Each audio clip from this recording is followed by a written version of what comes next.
اللہ فرماتا ہے ایبتغون عندہم العزہ، کیا تم ان سے عزت حاصل کرتے ہو کہ وہ تمہارے ساتھ کھڑے ہوں گے تو تمہیں عزت ملے گی، پروٹیکشن ملے گی، حفاظت ملے گی؟ فإن العزة للہ جمیعا، عزت تو سب کی سب، یہ نہیں کہا کہ ایک حصہ ان کو بھی ہے عزت کا، عیسائیوں کو بھی ایک حصہ ہے، یا یہودیوں کو، یا یہ ہندوؤں کو، بنیوں کو، نہیں۔ اللہ نے فرمایا فإن العزة للہ جمیعا، سب کی سب عزت اللہ کے پاس ہے، اللہ کی، وہ جسے چاہتا ہے۔ دو ٹوک آیات ہیں یہ ایمان کو مضبوط کرتی ہیں، اور جب ایمان مضبوط ہو جاتا ہے تو پھر اللہ کے علاوہ کسی کا ڈر باقی نہیں رہتا۔ یاد رکھیے غزوہ تبوک پر جب ان منافقین کی ساری چالیں سامنے آئیں مسلمانوں کے، تو یہ کہنے لگے کہ اب تو ہم جا کر اس مدینے سے ان یہودیوں کی اور دیگر لوگوں کی مدد سے ہم مسلمانوں کو مدینے سے نکال دیں گے، اور قرآن مجید نے من نوان ان کی پلاننگ کو رسول اللہ کو بتایا کہ یہ کہہ رہے ہیں لئن رجعنا الى المدینۃ لیخرجن الاعز منها الاذل، جب ہم لوٹیں گے مدینے کی طرف، لئن رجعنا الى المدینۃ، جب ہم مدینے کی طرف لوٹیں گے، لیخرجن الاعز منها الاذل، جو زیادہ عزت والا ہے وہ کم عزت والے کو نکال دے گا مدینے سے، مطلب مسلمانوں کو ہم نکال دیں گے مدینے سے۔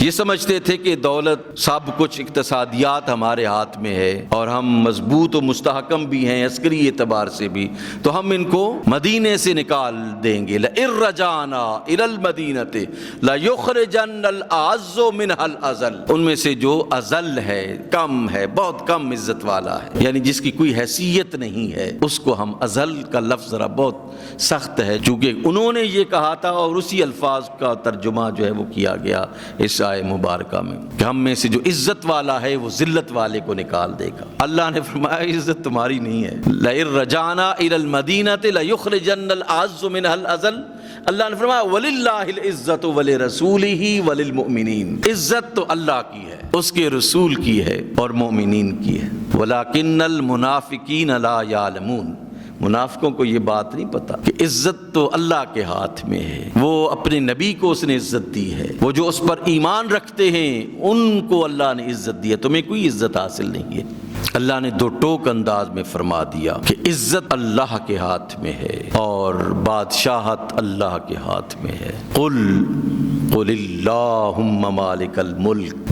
یعنی ملکوں کا بادشاہ تو اللہ ہے، تؤتی الملک من تشاء، وہ بادشاہت جسے چاہتا ہے عطا کرتا ہے، وتعز من تشاء وتذل من تشاء، جسے چاہتا ہے وہ عزت دیتا ہے، جسے چاہتا ہے وہ ذلیل کرتا ہے، اس کے ہاتھ میں خیر ہے، سب کچھ اس کے ہاتھ میں ہے۔ اس آیے مبارکہ کو ہمیں اپنی زندگی کا دستور بنانا چاہیے، ہر بندہ یہ آیے مبارکہ کم از کم دن میں ایک مرتبہ لازمی تلاوت کرے، بچہ جوان سب، ہمیں اس کو ورد زندگی بنانا چاہیے اس آیے مبارکہ کو کہ بادشاہت رب کے ہاتھ۔ قل، رسول اللہ کو فرمایا، آپ فرما دیجئے، قل اللہم مالک الملک، وہ بادشاہتوں کا مالک جو ہے، پوری روئے زمین کی بادشاہت کا مالک اللہ ہے۔ تؤتی الملک من تشاء وتنزع الملک ممن تشاء، کہ جسے چاہتا ہے وہ عزت دیتا ہے، ملک کی بادشاہت عطا کر کے، تؤتی الملک من تشاء، جسے چاہتا ہے وہ بادشاہت عطا کرتا ہے،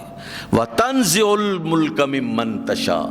اور جسے چاہتا ہے وہ چھین لیتا ہے اس سے زیادہ طاقتور اس دنیا میں کوئی نہیں، وہ تو طاقت کا خالق ہے، طاقت تو اس نے پیدا کی ہے۔ یہ دنیا کے طاقتوروں کی کیا حیثیت ہے بھائی، یہ تو کسی کی دی ہوئی طاقت کو انجوائے کر رہے ہیں نا، جو اصل طاقت کا خالق ہے وہ جسے چاہتا ہے عزت دیتا ہے، وہ جسے چاہتا ہے ذلت دیتا ہے، وتنزع الملک ممن تشاء، جسے چاہتا ہے وہ چھین لیتا۔ ہزار تدبیریں کر کے آپ دیکھ لیں، دنیا کے طاقتور لوگ جو ہیں وہ اپنے آپ کو طاقتور سمجھے، انا ربکم الاعلی کا دعویٰ کرنے والے پانی کی موجوں میں یوں غرق ہوئے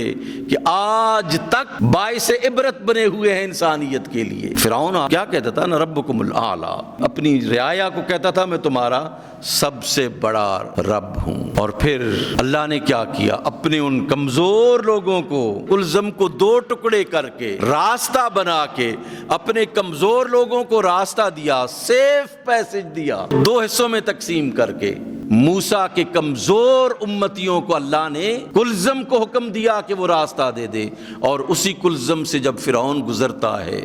تو اس کی موجوں کے تپیڑے اس کو بمائے اس کی فوج کے غرق کر دیتے کہ وَتَنزِعُ الْمُلْكَ مِمَّن تَشَاءُ، چھین لیتا ہے وہ جس سے چاہتا ہے